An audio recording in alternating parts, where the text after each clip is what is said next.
I used to get fatigued a lot more than I do now. That spending a lot of time with a lot of people or even one-on-one, I'd just be, I'm just over this, I'm tired. But now I just feel stronger, and I can deal with tricky conversations much better, and I get less stressed and less upset. And so that's really fabulous. I think that was one of those side effects that is awesome. That I love the idea that getting your health well, that the side effects are weight loss and increased energy, and my skin looks amazing, and I can cope with tricky people in a way that is maybe slightly better than previously.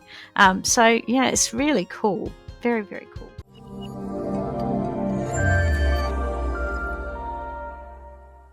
Hello and welcome to the Metabolic Balance Stories podcast.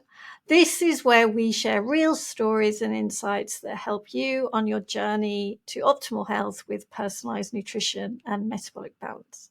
I'm Cherry Wills, I'm your host, and I am delighted to welcome Alison Hilton to join me. Alison is from regional Western Australia, so she lives about 4 hours north of Perth. And she started the Metabolic Balance program as a client back in August 2024. And she's joining me today to share her experience. So big hello to Alison. Thanks, Cherry. Lovely to be with you. It's wonderful that you're here. And I suppose my first question is, what made you want to come on the podcast and share your story? Early on in my metabolic balance journey, my coach Jackie encouraged me to check out the podcasts. And there was a couple that really, I felt, supported me in keeping on, because the start of it, I found the start quite challenging, and getting used to the new way of thinking about food and approaching food, and moving away from feeling limited to feeling freedom. It really helped hearing the other stories. And you interviewed I think he was a doctor from America, who was talking about the not yet space and how important it is to engage in our health when we're not yet at that bad point or at that extreme point. And that really resonated with me. And so that really helped me go, I'm not as bad as I could be. There's things I want to feel well in, and things I would like to reverse health-wise. And I was chatting to Jackie, and she said, I think your stories would be helpful. I went, oh, really? I feel it's a little bit boring, but I'm happy to share, because I found it so helpful to listen to the other stories myself. I think that's great, because every story, I think, has got, it's so important to share, because this is, we're all just muddling along, trying to do the right thing and look after ourselves as best we can. Nobody's perfect, but, and I love the fact, because that was Dr. Dickon Weatherby's podcast that I think you're referring to there. And I do really like his philosophy, or it's not, I wouldn't say philosophy, it's not the right word. His take that so much of modern medicine is about, you're not there yet. I can't diagnose you yet with that condition. You keep on going with what you're doing, and eventually you'll be ill enough, and then we can prescribe you a medication or cut something out of you, or do some kind of procedure. And what we really do with nutritional medicine is we kind of stop you needing that, as in let's actually just gently change the course. Which was my experience with my GP. Was she was saying, look, if this is going to continue, and then we will need to add this medication, and I'd like to up this medication. And I just went, no, I need to find a different way, because I wanted to get off medication. Can you share where you're at? I'm quite eager to know, where were you at then in August last year? So you said you were on medications, and I was on high blood pressure tablets. My doctor was threatening to put me on cholesterol tablets, and was starting to say, should we talk about Ozempic? And I'm like, no. Okay. And And I was feeling quite fatigued. I had diagnosed with fatty liver. I'd had in 2021, I had shingles. And so I still, at the time, I had, and it was on my face and in my eye. So I was having continual nerve pain as well. So, yeah, I was kind of feeling just yucky. And a couple of friends who've been on Metabolic Balance had seen amazing results for their individual health. And I really liked how it was food-based, not supplement-based, that it was sensible eating, and the 7 rules make sense. And I thought it felt more achievable than other things I'd tried in the past to lose weight and feel healthy. So that's where I was. I was 80 point something kilos. I had a 96 centimetre waist. How tall are you? Alison? 163 centimetres. And would you mind sharing your age? I'm 55. Okay, so you'd gone through the menopausal years as well. I had a hysterectomy at 36, so it's a bit hard to tell. Okay. So my doctor says I'm post-menopause now. So yeah, okay. So it wasn't particularly menopausal symptoms that you were looking at? No, it was mainly the fatty liver, the fatigue, and IBS, constant bloating, stomach pain, challenges with diarrhea and constipation sometimes at the same time. It was pretty nut. And how long had you suffered from that? Probably most of my adult life. I just had assumed that was normal. It got worse after kids. So I've got a 30-year-old and a 26-year-old. So I hadn't realised until I was feeling well how unwell my normal now feels like is so far away from what a good day is now. It's ridiculous. So I didn't know that I had constant tummy pain until it stopped. Wow. And you're not alone with this. I mean, this is such a common thing. And I was like, am I so bodily unaware? But if it's your normal, it's hard to recognize. And if you haven't experienced normal, or if you haven't experienced wellness and you haven't experienced your system working and getting rid of the top, getting rid of what needs to get rid of and digesting what needs to be digested, if you haven't fully experienced that, you can't know what it feels like. So that's been mind-boggling and revelationary for me. And the fact that I'm no longer bloated and I feel well after I eat, and I never felt 100% satiated. Prior to this, I have a meal and I know I feel full and I feel ready to get on with the next thing, but I don't feel overfull and lethargic, which is fantastic. It's such a great space to be in. My weight's now down to 66.7 kilos. So I've lost 13.5 kilos. I've lost, got to maths now. I think it's 12 centimetres around my waist. Gone from 96 to 83. Yeah. So I've lost 13 centimetres around my waist. So it's huge. I've gone down from size 14 to a size 10. So there's huge changes for lots of things. And I think, one of the things that I found most exciting about this is how having a coach to talk about the mental aspect of the physical aspect, if that makes sense. Because so I used to work in mental health field, and there's so much more evidence now about nutritional psychology and psychiatry and the importance of optimal health and optimal gut and all those things. But as you are making big changes, there's a whole heap of mental health changes and challenges that come up. So for me, I'm from a family that used food as a reward and had some problematic relationships with food. Yes, you eat your feelings. So I've had to learn, which has been on a journey before the diet, how do you learn to deal with your emotions and not respond how you were taught as a small child? Oh, you're sad, have a biscuit. oh, you're happy, you've done something really good, I'll make you a cake. I'll, yeah, have a biscuit. And so that's been, and having a coach meant that there was a safe space to start talking about those things and saying, hey, I've noticed this in my thinking.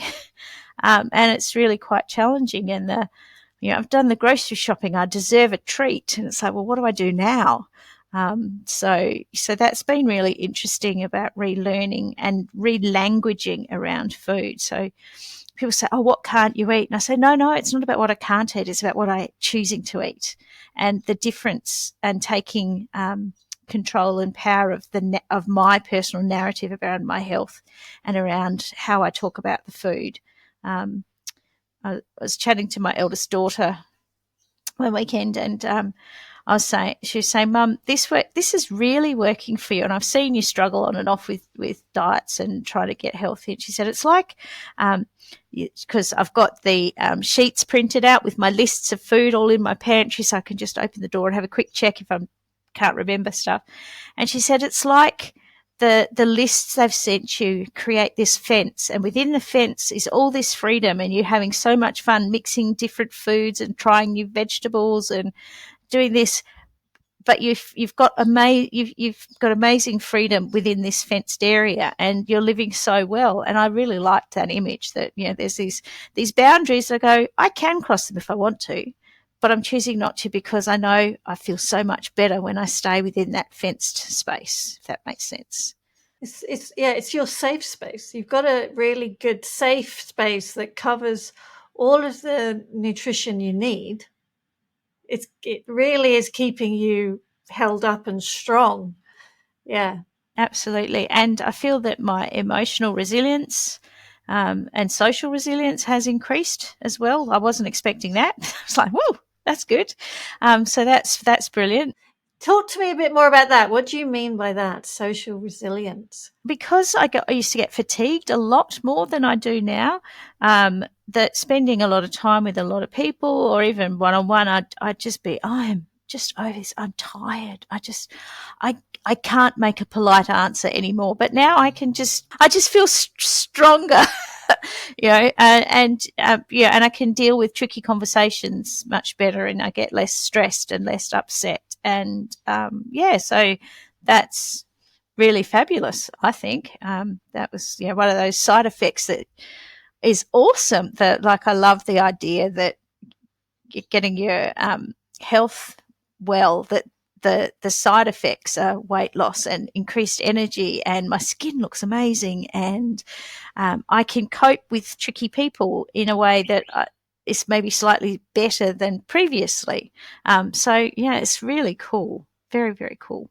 I think it's very telling, and it demonstrates very strongly to me that our body and mind use the same fuel. They need the same nutrition. They need nutrition, and everything is really kind of amazingly designed to work. But when we don't have the building blocks, then it's like trudging through treacle. That's how I refer to it. It's like you are trudging through treacle every day, kind of really dragging one foot behind each other, thinking, oh, okay, yeah. And actually now, it's like the path is cleared in front of you. You know where you're going, you know what to do, and there's a spring in your step. Absolutely. And and I think that for me, it's really important to think about the language in how we speak about ourselves, how we speak about our food, how we speak about our experiences. So for me, the term treat meal, really problematic. So I don't have treat meals. Actually, I have lots and lots of treat meals, but most of them are actually 100% metabolic balance meals. But I do have a flexi meal once a week, and it's where I can be. So it's the one where I'm flexible. And for me, for my mental health, that changed the dynamic over it, because oh no, I have to have scallops and spinach and pumpkin salad for tea tonight. I'm sorry, that feels like a treat. But sometimes there's a flexi meal in it because we're going out with friends, or it's just too hard, or whatever's happening. Normally, for me, it's around going out with friends or having people over where we have, we have a flex meal, and it's just a little bit something extra. So for me, finding the right wordage so that it was less hooking into some old habits that I was trying to get rid of was really helpful. And having a coach to talk about it and saying, I'm really not coping with the word treat. And she said, okay, your job is to think about what other words you could use instead of treat. Yeah, so that which has been really helpful. So my coach Jackie's been great with stuff like that. So, and having that knowledgeable person who you can go, I've just noticed this. Is it normal? And with the early stuff, your first 2 days where you're on the cleanse, where you're like, my body's doing strange things and I don't feel very good. And is it normal? And it's like, yes, it is normal and it is okay. And it's only for a short period of time and things will get better and start to feel easier. So that's been, and having someone to be accountable to, as sort of partner with for accountability is, for me, really important. Makes such a difference just having somebody on side with you. Too often we have this, I don't know, this history. Oh, you're supposed to work it out for yourself or do it yourself. Just read this book and undo it. It's like we aren't. As social beings, human beings, we aren't meant to be doing this kind of thing, especially when it's such deep work at times to change old habits, because that's the real thing you want to get to. Absolutely. And having the Facebook recipe sharing group is fantastic. I've shared stuff, I've learnt recipes, I've tried new things. And sometimes I'll look at a recipe and go, I've got none of those foods on my list, but if I did this, that would work. So that the inspiration and encouragement, and how, there's so many encouraging people going, great idea, or have you tried this instead, or which is just lovely. And I think the thing about the discipline for me is that I can be I get easily distracted and lose focus, and I feel like I am more focused eating the way that I do now and drinking the right amount of water and having breaks between meals. And that as I've learnt to discipline my body, I've been able to discipline my mind and my emotions, and I've been able to discipline my spirit as well. And it's been so powerful and at a faith level. And we've had opportunities to try some, we've been challenged at my church around discipleship and living out what you believe. And I feel that having learnt to follow the metabolic balance, it actually made sense, because it was just layering another level into how am I going to keep my whole self holistically well, which for me includes my spiritual side, my emotional and mental side, and my physical side. But you can't separate them. We're not three things, we're one thing, with those different aspects integrating and working together. So it's been a really beautiful, holistic, healing time where I'm feeling closer to God, I'm feeling closer to my husband, I'm feeling closer to me, and starting to relearn and we're empty nest now. We're working out what's our next stage, what's our next step, and being healthy to do all of these things that we want to do is amazing.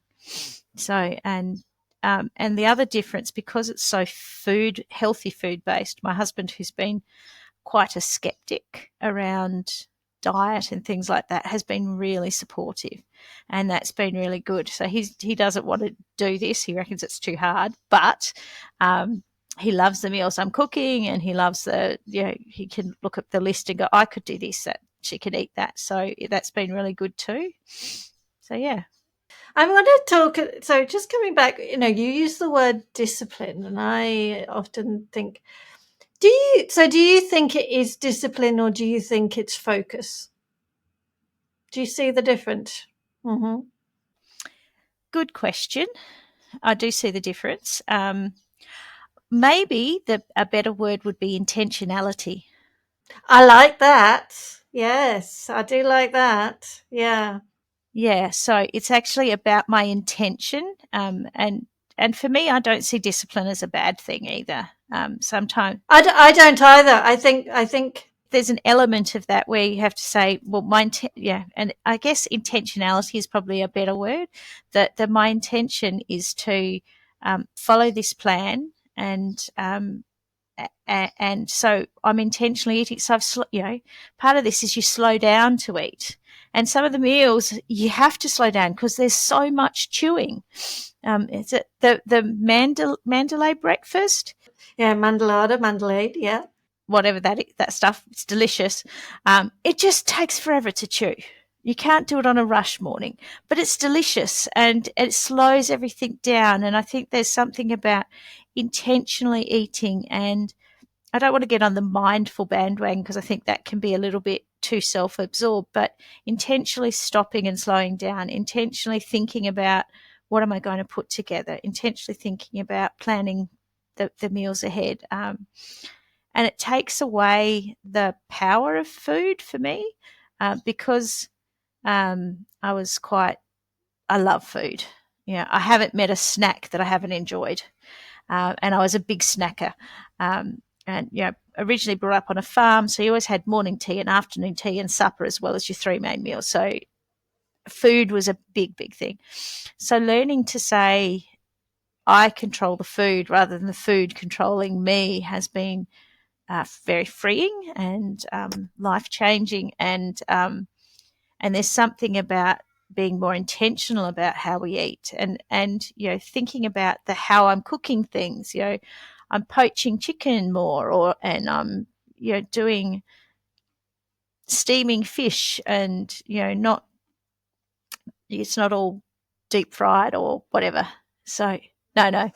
I think it just shows the importance of the right language that really works well for us. And it shows the personalization again, because we always say that it's so personalized, this program, but then when you get your personalized program, you then personalize it further for you to be really working for your situation and what's going on for you with the support of your coach. And so that's the power of it. But I also want to just ask you a little bit more, because you're in regional WA, which is you don't just have a myriad of all the different shops on the doorstep and that kind of stuff. We're classed as a small regional city. We're about 36,000 people, town of Geraldton. So there are some things I just can't get. So I cannot source 100% rye bread in my town. I cannot source sheep's milk yogurt, which is on my plan. I can get goat's milk yogurt. It's and which we negotiate because it wasn't on my plan, but because I couldn't get the sheep's milk, we said let's try it and see. I don't like it as much as the sheep's milk yogurt, but so that's been a little bit of a challenge at times. However, it's an excellent excuse to go down to Perth to visit my family and my friends, and so I'll buy 3 kilos of sheep's milk yogurt and bring it home, and that'll last me a couple of months, and then oh no, I have to come visit my friends again. So that, and occasionally when my daughter's coming up, there's a company that will deliver bread to where she is, and then she can bring it up for me. So, but rye vitas work. I haven't found a way to make rye bread that isn't rock-like, and I haven't been able to find a way to make rye flatbread yet. But that's works in progress, and I don't hate rye vitas. I actually find them really delicious now. So I like them too. Do you? I mean, would you adhere to the phrase "where there's a will, there's a way"? Yeah, to an extent. And I think it's about the intention and working out. Once again, I'm back to intention. Because I'd committed an amount of money that I'd taken 6 months to save up. So, but in that 6 months, I'd also been spending time with my husband talking about why I wanted to change, what I was hoping to change, thinking about change management, how you have to be a little bit kinder to yourself, that you have to recognize that sometimes things are going to be difficult because you're making thinking changes as well as lifestyle changes, so that when I started, I was mentally prepared for change to be happening.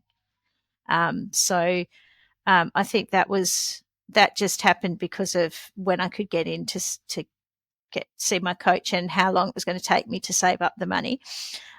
So there was part of me going, I'm not wasting my money. I've paid for this. I'm going to do my jolly best to do it. And because I was starting to get healthier, I've now joined a gym. So I'm going to the gym 3 times a week, which is that intent, so that I'm trying to match my physical intentionality with my eating intentionality and my spiritual intentionality, so that I'm making different choices. And rather than adding extra things in, it's trying to work out what can I swap. So it feels like, sometimes I really don't enjoy grocery shopping. And so I often used to buy myself a treat at the end. So now I pop the same, I'll walk around and I'll choose what I would have had as a treat. And that money goes into a savings account, and then it'll save up and maybe buy me something pretty to wear. Like this necklace is something I did. Yeah, I think it's rather pretty. So that I'm still treating myself, because I think it's a good thing to give ourselves a treat and to say we deserve nice things. But rather than chocolate or chips, I'm putting the money aside to use for something that I'm going to be able to have and hold for a longer time. And getting my mind to accept that was quite a challenge at the start. But now it's just part of what I do, which is kind of cool. It's very cool. And I think it just shows what we are actually taught as well in a society, and what has become the norm, that somehow, we treat ourselves with something that will make our bodies sick ultimately, or even in the short or medium or long term. It's not actually beneficial for us. Yeah. And I think it's that the food that makes our brains happy for that little zap, that sugar rush, that fat rush. And, I still have those things on my flex days. I might have some hot chippies or a packet of chips or a little bit of, a chocolate bar or something. But I can recognize that it's that flex meal, and it's that brain buzz that I'm going to get, but I don't need that all the time anymore. I'm not seeking that food high, if that makes sense. So yeah. So we're coming up for we're in May when we're recording this, and so this is now 9 months since you started on MB. Yeah. So where do you see, like, the next 9 months, the next year, the next 5 years? Where do you see this working? Couple of things. The thing I'm most excited about is this is a lifestyle change, and this way of eating of another podcast. You'll remember the lady. I think she talked about 7-1-7 routine, and that's my routine. I eat at 7, at 1, and at 7, and my family knows about it. I know about it. I just there's one day a week where I have to ease it a little bit earlier because we go out on it to dance class on a Tuesday. But it's like there's something about creating the regular rhythms and routines that the rest of life works around is really helpful. So I can't see me going back to the other style of eating, because I feel so well living like this. I feel so well, and energy and healthy and sleeping better. I was on a CPAP machine and snoring terribly. I ended up getting giddy on it and taking it off, and I'm no longer snoring, and I'm sleeping really deeply, so I'm not needing it anymore. I mean, that's huge. How nice is that? I mean, that is, oh, so nice. Yeah. And I like the fact that I've learned to be able to give myself permission to flex with it, but knowing that I can come back and re-establish that foundation without it being too hard, and I know what to do, and if I feel yucky, I know what to do, and that's really good. Having listened to some of the things, it's like, maybe in a couple of years I might need to redo it to check if are the same foods still good for me. And yeah, I'm happy to do that. I'm not prepared to give up my coach just yet. So we'll touch base again once I'm back from my holidays, and probably stick at the once a month check-ins for a little bit longer, because having that support, having that safe space to vent, to ask questions, to just debrief and going, this is awesome, this is really good. Sometimes it's frustrating when you can't get the foods you want to get. But and to just say, I'm so sick of apples at the moment because there's no mangoes and I can't find a pawpaw for the life of me. So and it's like, it's okay. Have you tried it? Yeah, you're allowed to cook it. You're allowed to. Have you tried other things? Pop it in your salad.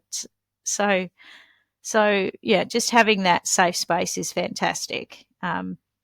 So I can't imagine not staying with this for the rest of my life. That makes sense.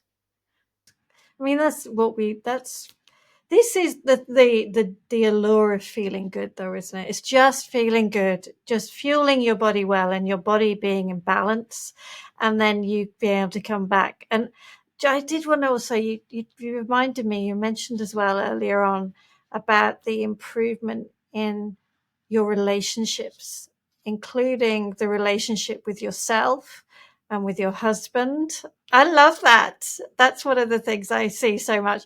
Do you want to can you just expand a little bit on that?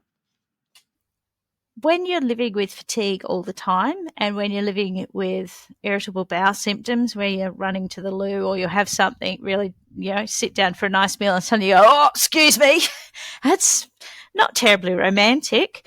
And when you've suddenly got energy back and you're making these beautiful meals, so that mealtime, we've always stopped and eat around the table as a couple and as a when we had family, and now back to just a couple. So it becomes more of an event.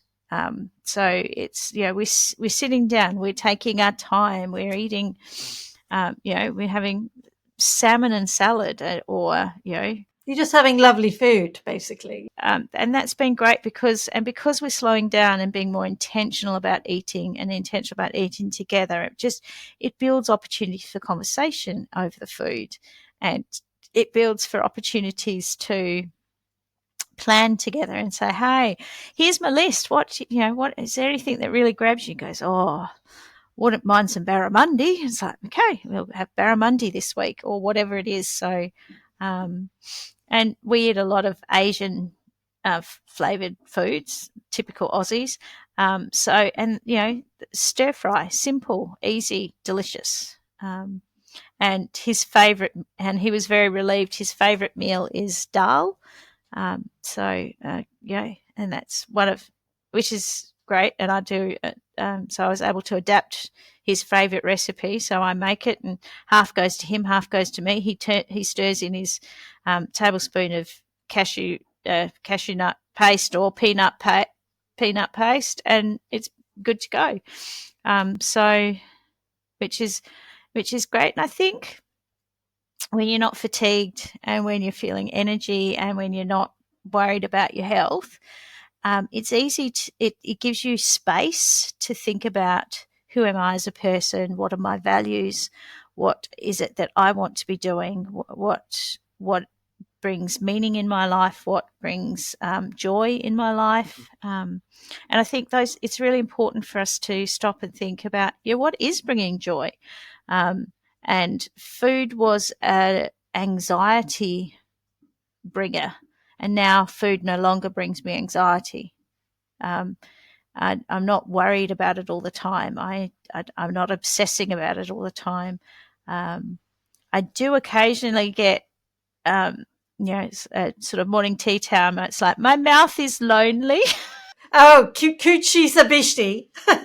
Yes, I was aware there was a word for that. It's like, I just want to be chewing something, so I have a drink of water and it's okay.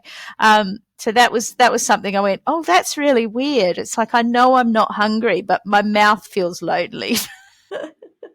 I think, yeah, that's the something it's so interesting when you start to realize what the triggers really are that makes us reach for a snack, or just, yeah, actually, it's not yeah, we don't need that, and it's causing a problem. Hunger. It's I'm lonely, I'm angry, I'm sad. I deserve a treat. And yeah, and when you have space to go to actually be able to recognize what that is and say, actually, my plan today is that I'm not eating until 1 o'clock, and my brain is going, haha, we need this, and it's like, oh, actually, no, brain, we don't need that. What's happening? And so sometimes it might be as simple as I've just flick a text to a friend because I might be whatever is feeling a little bit lonely or a little bit disconnected, and go, you know what? I don't need to connect with food. I can connect with my friend, or I can connect with God. I'll just send up an arrow prayer and just go, yep, I'm just going to stop and pray and then get on with the rest of my day, and I won't have to eat until my 1 o'clock lunch. So that's a really nice thing to discover. Um, yeah, so which is good. And yeah, and like little things that can bring such joy. So I've discovered fake KFC chicken. So I crush up, and it's on my diet. It's, so it's my chicken, cut into nugget sized pieces, and I make a crumb with Rivitas and different herbs and spices, and it's delicious. And so that's my go to if we're having people over for a meal. I'll have that, so that sometimes in my flexi meal, the only thing that's flexing is that we're having fruit salad for dessert rather than no dessert if it's an evening meal. And I think that's the other thing I've discovered. When you first do it, your flexi meal is like, I want all the things I can't have, and now it's like, could I have strawberries today, baby? Because you realize they're giving you what you want to feel. That's the thing, isn't it? Absolutely, yeah. And I think one of the things that really surprised me, I went through a stage where I was craving celery like nobody's business, and I was very sad that celery wasn't on my list. And I was going, Jackie, I'm just craving celery. And she said, well, have some. And it was great. And so it didn't give me a tummy ache, tasted amazing. And my husband goes, celery. I was thinking you were going to be craving chips. And I was like, no. And sometimes it's good to listen to our body and say, okay, that's actually is a healthy food, and it's not going to completely put me off my game.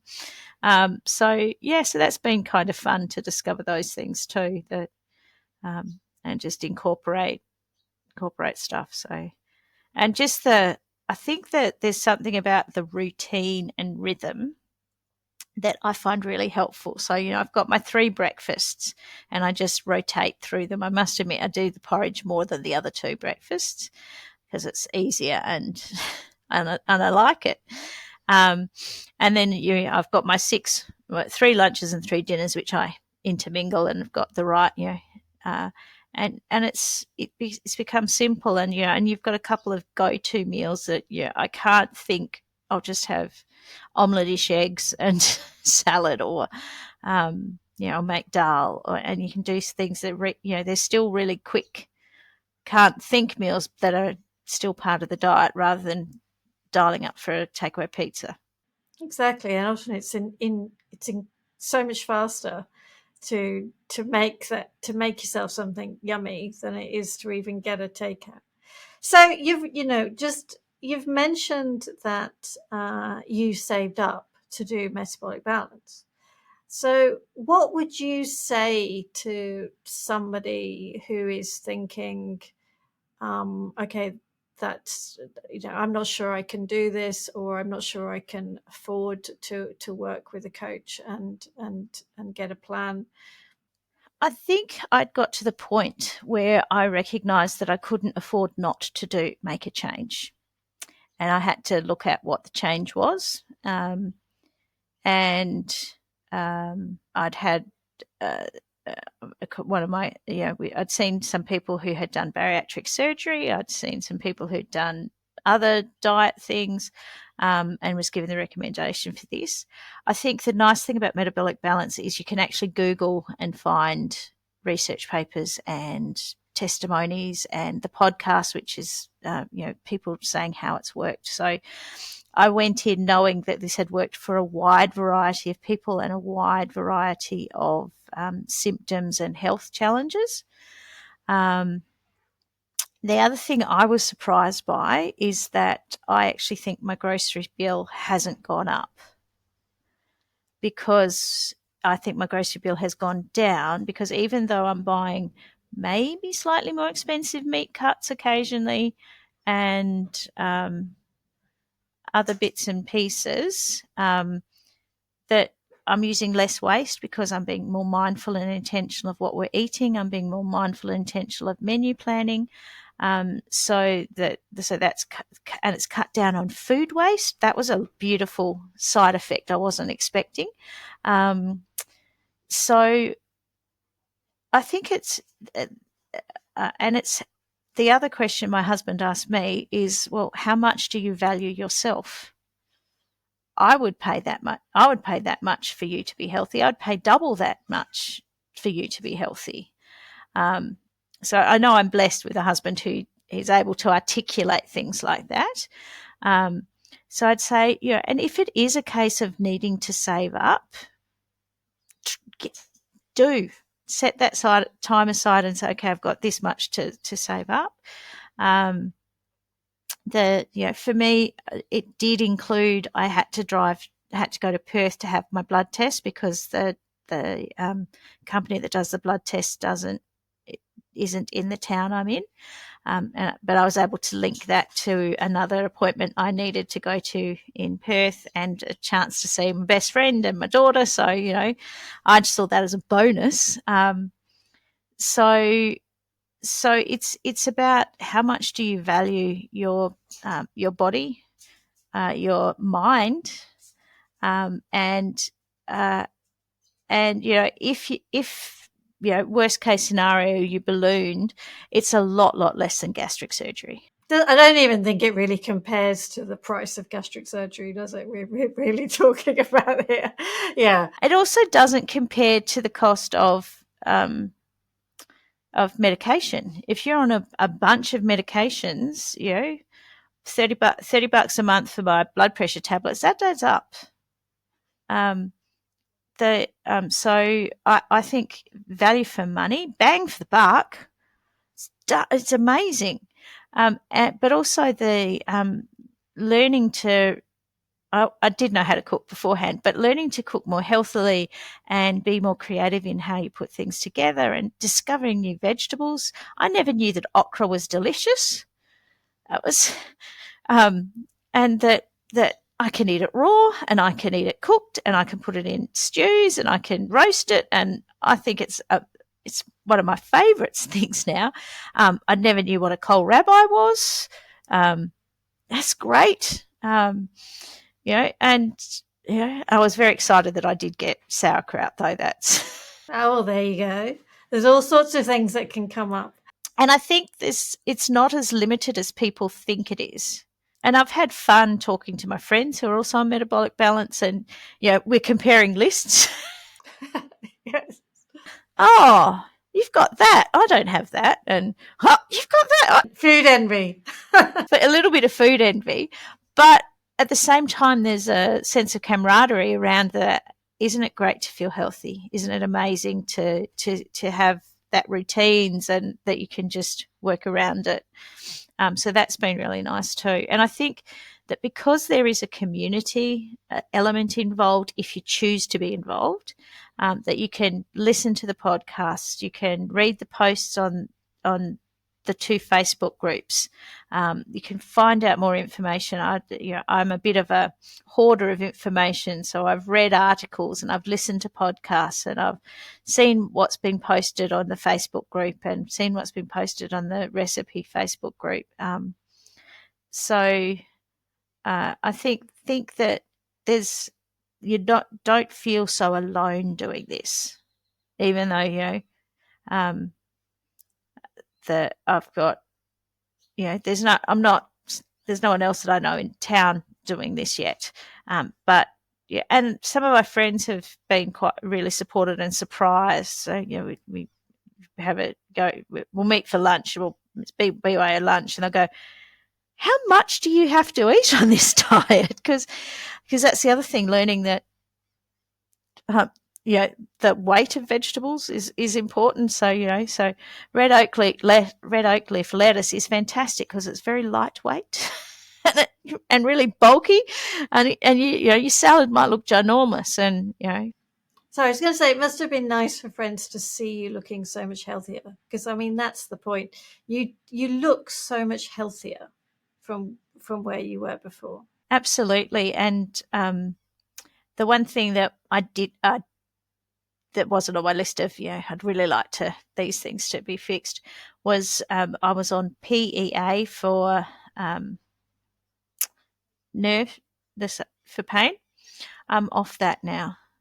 My nerve pain is gone. I occasionally have a sensation, but a sensation is not pain. And that's life changing, not having, my face doesn't hurt all the time. And that's amazing. Yeah, because that shingles, that remnant of the shingles you're talking about there, it's awful. Yeah. Very lucky I ended up with minimal damage because I did end up in my eye. But yeah, the fact that eating well and having enough water and sleeping well, it's gone. With the occasional sensation, but it's gone. I'm going like, Jackie, you didn't tell me this was going to work. And she said, I didn't know it was going to work. Yeah, I think, and we often say we get the body, you get the person eating the food for them, and then it's actually sit back and see what your body does with that food now. See what with that nourishment, where does that go? So I often like to just sort of say, you really, sit and say thank you to that old, that version of yourself back in August who actually committed and said, yep, we're doing this and get going. Because that's the thing, you've created and done what you've done because you've made those decisions, and you made that decision back then. You said yes to something being different. And I love that. And I think it's quite challenging at the start because you have no idea what it's going to look like. And to start off with, working at how to make the plate feel full enough, particularly. And I think the other thing that's really beautiful about this diet is I rediscovered the joy of small plates and beautiful crockery. And, I've got a friend gave me this beautiful willow pattern salad bowl, single serve salad plate. And, so sometimes I'll have my salad in that just because it's pretty. And Chinese steamed eggs, didn't know that existed, discovered it, tried it. It's great. And that in a beautiful fine china cup. I've got a large cup that I steam that in, and it's just, and there's something about the slowing down and feasting with your eyes before you feast with your mouth is it brings a new type of pleasure and joy around food, which is cool, and to no longer feel like my body is my enemy is huge. That that sense, my body hates me. I've eaten something, I feel disgusting. My body hates me. My body doesn't hate me anymore because I'm giving it what it needs. Amazing.